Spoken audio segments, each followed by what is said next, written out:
বাড্ডা বৌদ্ধ মন্দিরে আয়োজিত এক অনুষ্ঠানে বক্তব্য রাখছেন সেনাপ্রধান ওয়াকারুজ্জামান। আমরা সরাসরি চলে যাচ্ছি সেখানে। একটা অনুষ্ঠান নয়, এখানে আমরা একটা সম্প্রীতির একটা সমাবেশ করেছি। সেখানে সকল ধর্ম বর্ণ গোত্রের লোকজন আছে। আমরা এভাবেই আমরা আমাদের দেশটাকে দেখতে চাই। এই গৌতম বুদ্ধের যে নীতি, অহিংসবাদ, সম্প্রীতি, মানুষের প্রতি ভালোবাসা, হিংসা বিদ্বেষবিহীন দেশ, এটাই আমরা গড়ে তুলতে চাই এবং আমরা চাই সবাই একসাথে এখানে সুন্দরভাবে বসবাস করব। সেই উদ্দেশ্যেই আমরা সবসময় কাজ করে যাচ্ছি। এর আগে কঠিন চিবরদান একটা অনুষ্ঠান হয়েছিল, আমাদেরকে আমন্ত্রণ করা হয়েছিল, আমরা এসেছিলাম। তখনও জিওসি 9 পজিটিভ ডিভিশন তার লোকজন দিয়ে আমরা সবসময় শান্তি শৃঙ্খলা বজায় রেখেছি। এখন এই সম্প্রীতি ভবনের জন্য আনুমানিক 7.5 কোটি টাকার মতো ব্যয় হবে, সেটা আমরা ইনশাল্লাহ করে দিচ্ছি।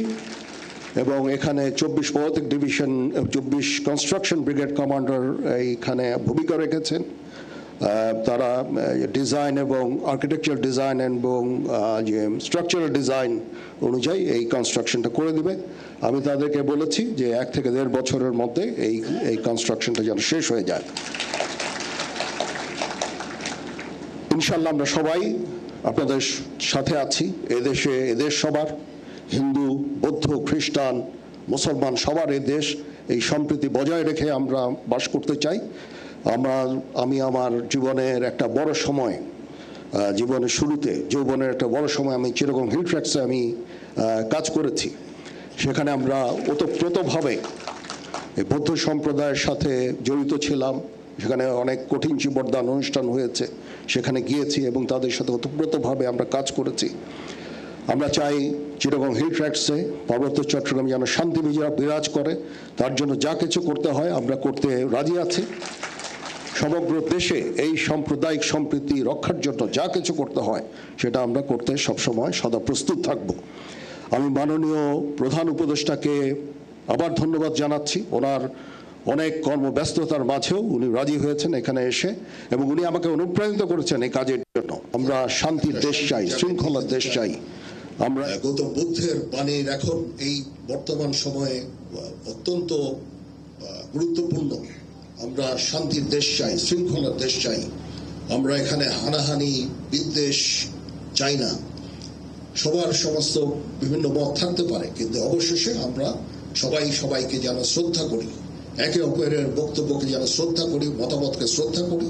আমাদের নিজস্ব মতামত থাকবে, সে অনুযায়ী আমরা অবশ্যই কাজ করব, কিন্তু আমরা একে অপরের প্রতি যেন শ্রদ্ধাবোধটা থাকে সেদিকে আমাদের লক্ষ্য রাখা অত্যন্ত জরুরি।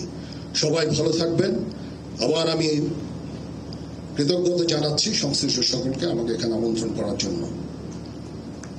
পৃথিবীর সকল প্রাণী সুখী হোক।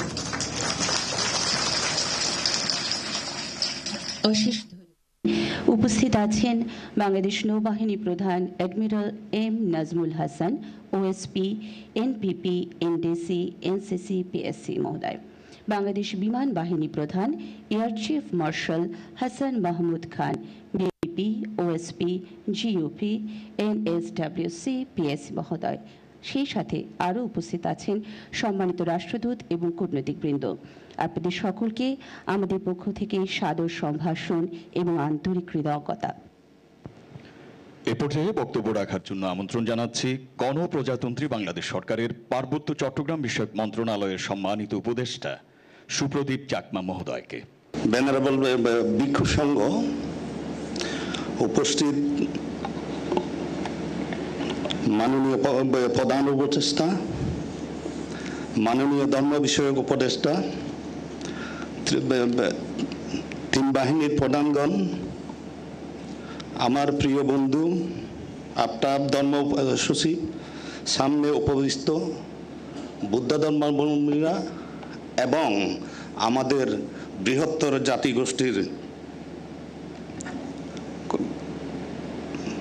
জাতিগোষ্ঠীবৃন্দ, আপনাদেরকে সবাইকে বুদ্ধের মৈত্রীময় শুভেচ্ছা জানিয়ে কিছু কথা বলতে চাই। এটা একটা বিশ্বাস আমরা সৃষ্টি করতেছি আজকে একটা জীবন চর্চা, যাকে আমরা বলি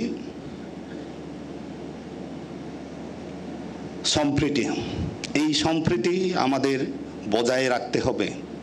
এই সম্প্রীতিকে আমরা দেখতে চাই মানুষের মনের ভিতরে আমরা লালন করি, পরিচর্যা করি। এটাই আমাদের বুদ্ধের মূলমন্ত্র। এবং আজকে যে কাজটা করতেছেন আমাদের সেনাবাহিনী, স্পেশালি আমাদের সেনাবাহিনী প্রধান যে উদ্যোগ নিয়েছেন, আমি বুদ্ধিস্টদের পক্ষ থেকে I want to thanks him that he has taken this kind of initiative. Badda বৌদ্ধ মন্দিরে আয়োজিত এক অনুষ্ঠানে বক্তব্য রাখছিলেন সেনাপ্রধান ওয়াকারুজ্জামান। আমরা এতক্ষণ সরাসরি তার বক্তব্য শুনছিলাম। এরপর পার্বত্য চট্টগ্রাম বিষয়ক উপদেষ্টা বক্তব্য রাখছিলেন।